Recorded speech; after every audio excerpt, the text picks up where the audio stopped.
Oi gente, tudo bem com vocês? Bem-vindos ao Remodelada à Luz da Bíblia. E hoje nós vamos falar sobre um tema muito legal e muito interessante, a natureza de Deus. Nós vamos estudar hoje quem Deus é, quais são aqueles atributos de Deus que nós podemos conhecer olhando aqui na palavra, vendo na palavra. Nós vamos estudar hoje os Salmos 93 e nós vamos entender aqui como que é o reino de Deus, o governo de Deus, a majestade de Deus, o Deus Criador. Várias coisas nós vamos entender aqui nesse salmo e nós vamos entender também aquilo que Deus quer falar conosco, aquilo que Deus quer falar com o seu povo, para que seu povo conheça o mais a cada dia, a cada leitura bíblica, a cada prática da palavra. Mas antes, vamos começar?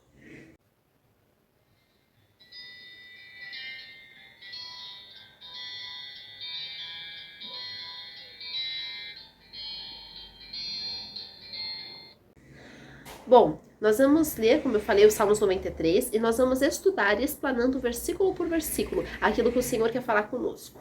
Reina o Senhor, revestiu-se de majestade, de poder se revestiu o Senhor e se cingiu. Firmou o mundo que não vacila. Desde a antiguidade está firme o teu trono. Tu é desde a eternidade. Levantam os rios, ó Senhor, levantam os rios o seu bramido, levantam os rios o seu fragor. Mas o Senhor nas alturas é mais poderoso do que o bramido das grandes águas, do que os poderosos vagalhões do mar. Fidelíssimos são os teus testemunhos. A tua casa convém a santidade, Senhor, para todos sempre. Então nós podemos perceber aqui o reino e o governo de Deus. Logo nesses primeiros versículos, a gente percebe que diz: reina o Senhor. Então nós podemos perceber aqui que o Senhor por isso que a gente chama ele de Senhor, porque ele é Deus, ele é criador, ele é dono de todas as coisas. Então o Senhor reina, ele não perde o controle, a autoridade sobre a humanidade ou sobre as coisas que há no mundo, né, que há no mundo, porque houve sim a queda, ele não perdeu o domínio, ele não perdeu o controle. O Senhor ainda continua sendo Senhor, ele ainda continua sendo Deus. É Deus quem reina e governa, tanto sobre o céu quanto na terra. Dele é o poder, dele é a glória, dele é a honra e dele é todo o domínio. Ele, como a Bíblia mesmo fala, desde a eternidade, ou seja, não há um dia do nascimento de Deus. Ninguém gerou ele, ninguém gerou o seu poder, ninguém emprestou ideias para ele quando ele estava criando o mundo, ninguém emprestou conselhos, ninguém ajudou a criar Deus. Não, ele existe, ele é onisciente, onipresente, onipotente. Ele é dono de todas as coisas. Nós sabemos sim também que a majestade do Senhor é real, como quando o versículo 1 diz assim: revestiu-se de majestade, de poder se revestiu o Senhor e se cingiu. Então nós podemos perceber aqui que ele se veste de majestade. Com ele está a glória, os anjos o louvando, santo, santo, santo, santo, eternamente. Então nós sabemos que o Senhor é poderoso, ele tem um trono poderoso, ele tem uma história magnífica. Nós sabemos que o Senhor, na nossa história humana, nós sabemos que o Senhor já existia, pois foi o Senhor que nos criou. E nós sabemos também que Deus é soberano, ele é imutável e está acima de tudo e de todos. A majestade e o poder pertencem a ele, e ele também não divide a sua glória com ninguém. Deus é um Deus glorioso, Deus é um Deus vitorioso. Então nós podemos perceber aqui como que Deus é magnífico, como que Deus é majestoso, como o Senhor reina. Podemos ver também o Deus Criador, quando o versículo diz: firmou o mundo que não vacila. Então nós podemos perceber que até o mundo, se a gente for estudar cada coisa que há no mundo, os oceanos, a água, o céu, as nuvens, a terra, as cavernas, as placas tectônicas, o núcleo da terra, tudo foi criado por Deus. E nós não podemos nos esquecer que Deus fez tudo isso em um período de 7 dias, né? 6, na verdade, de criação e no 7º de descanso. Então nós podemos perceber que o Senhor, ele é criador e o Senhor cria coisas do zero, do nada. O Senhor é o grande criador do universo e do mundo. Ele nos formou para o seu louvor e glória e deseja que nós nos aproximemos dele e o conheçamos. Nós devemos conhecer o Senhor, como a palavra mesmo fala, conheçamos e prossigamos em conhecer ao Senhor. Nós não podemos nos estagnar na nossa fé e acharmos que nós já sabemos o suficiente, que nós já conhecemos o suficiente, mas saber que é o Senhor que cuida de nós e nós vamos conhecer mais dele a cada dia. Nós percebemos também a eternidade de Deus, quando o versículo diz: desde a antiguidade está firme o teu trono, tu é desde a eternidade. Deus é imortal, e como eu já tinha falado para vocês, Deus, ninguém criou ele. Ninguém pode falar assim, eu emprestei ideias ao Senhor, eu criei o Senhor, eu estava antes do Senhor existir. Não, o Senhor existe eternamente, nunca teve um nascimento e nunca terá um fim, porque o Senhor está acima do nosso conhecimento humano e terreno.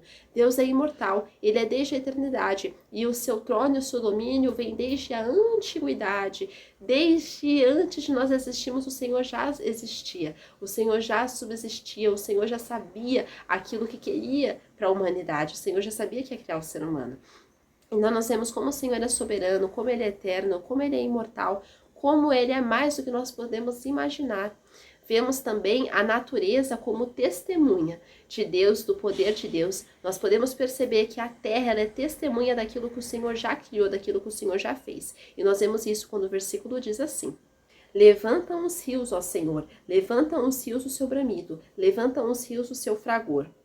A natureza, ela mostra o poder e as obras de Deus. Como eu falei para vocês, se a gente for estudar cada coisa que o Senhor criou, o ar, os animais, nós os seres humanos, a complexidade do ser humano, nós podemos perceber como o Senhor é entronizado, como o Senhor é soberano, como o Senhor é o mais inteligente de tudo que se possa existir, de todo ser humano que existe, de todas as coisas. Como nós podemos perceber que o Senhor é detalhista, o Senhor é perfeito, o Senhor, ele é soberano sobre tudo. E aqui a gente vê a natureza que é chamada como testemunha do Senhor.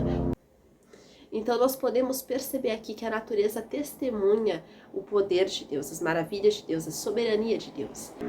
Nós podemos ver também o poder de Deus, que se encontra descrito no versículo 4, quando diz assim: mas o Senhor nas alturas é mais poderoso do que o bramido das grandes águas, do que os poderosos vagalhões do mar. Então nós podemos perceber aqui que o Senhor é mais poderoso que tudo que existe na terra. A gente lembra até quando lê esse versículo de quando Jesus repreendeu o mar, a tempestade que estava ali assolando os discípulos, onde o barco ali já estava numa confusão, onde os discípulos já estavam desesperançados até da vida, achavam que iam morrer ali no meio daquela tempestade, no meio daquele bramido das ondas, mas o Senhor veio e acalmou a tempestade. E nós podemos aprender isso, como o Senhor é soberano, como quando nós temos uma diversidade, não só na natureza, como na vida. O Senhor é aquele que nos perdoa e o Senhor é aquele que nos protege, sabe? Como nós podemos contar com o auxílio e com o sustento do Senhor nas nossas vidas, no nosso ser, no nosso viver. Então nós devemos confiar e depender exclusivamente do Senhor. Colocar todos os nossos cuidados, os nossos sonhos, os nossos desejos perante o Senhor. E Ele vai fazer aquilo que é a vontade dEle e aquilo que é o melhor para nós. Podemos perceber também que Deus é poderoso e a força de Deus é incomparável. Ele sabe e Ele conhece todas as coisas. Ele é magnificado sobre tudo.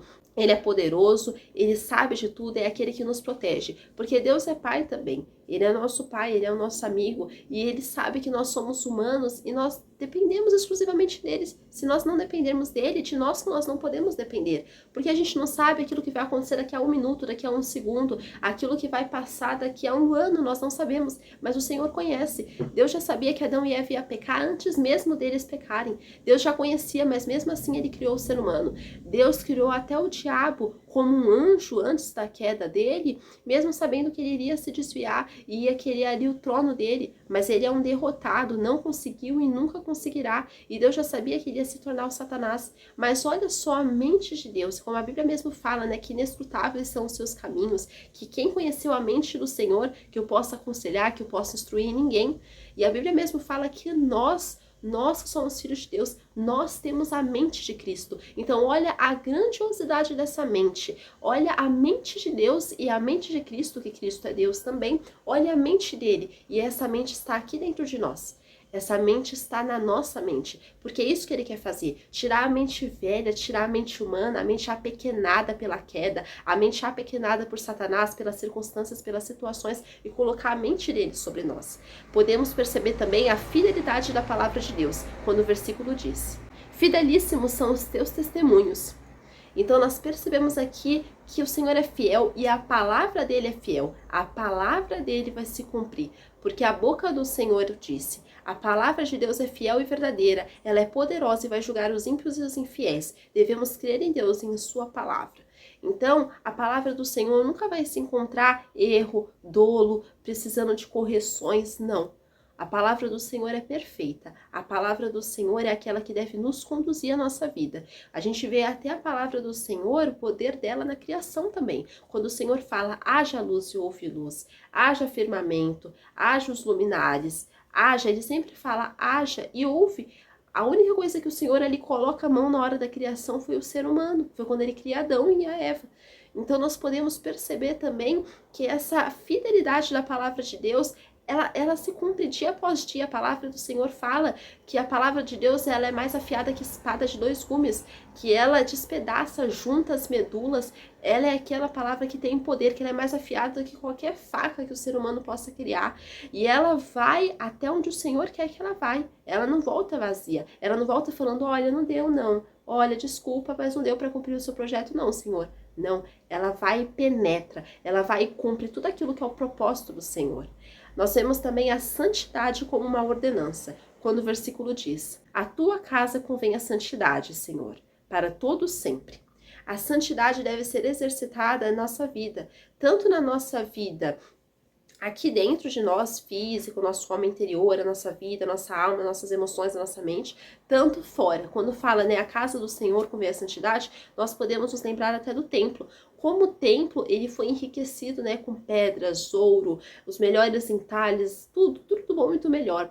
Mas o Senhor fala que a casa dele convém a santidade. E até quando nós vamos na igreja, nós precisamos tirar aquele momento para uma meditação, para uma oração para com Deus, e não como algo que a gente já sai falando com todo mundo, já chega cumprimentando todo mundo, falando como foi a semana, como foi o dia, compartilhando receita, o que viu na internet, a série que assistiu. Não, é um momento de meditação. A gente vê o respeito que os homens de Deus aqui tinham quando os discípulos iam para o templo, quando Cristo ia para o templo e quando nós vamos à casa do Senhor. E aqui essa casa do Senhor pode se aplicar tanto à igreja e tanto ao nosso interior. Nós precisamos ser santos porque o Senhor é santo e Ele nos capacita a vivermos a santidade que Ele quer para as nossas vidas. Ele quer que nós sejamos santos porque Ele já é. Nós podemos e precisamos e devemos seguir o seu exemplo, porque Ele é aquele que nos capacita. Nós podemos ver também essa ordenança da santidade muito quando o Senhor fala também no templo para que Davi ele deixasse na mão de Salomão, porque ele era um homem de sangue. Então Davi ele não pôde construir o templo, ele planejou tudo, mas ele não pôde por causa disso, porque ele já tinha passado por muitas guerras e Deus concedeu paz no reinado de Salomão, para que o reino dele e a obra dele fosse cumprida, o templo dele fosse construído. Então tudo tem um propósito. Quando o Senhor nos concede paz, não é para nós nos desviarmos, mas é para que nós nos concentremos em servir a Ele. E essa é a mensagem que eu quero deixar com vocês hoje, que nós venhamos obedecer à soberania de Deus, à magnificência de Deus. Fiquem com Deus e que Deus abençoe a vida de vocês. Tchau!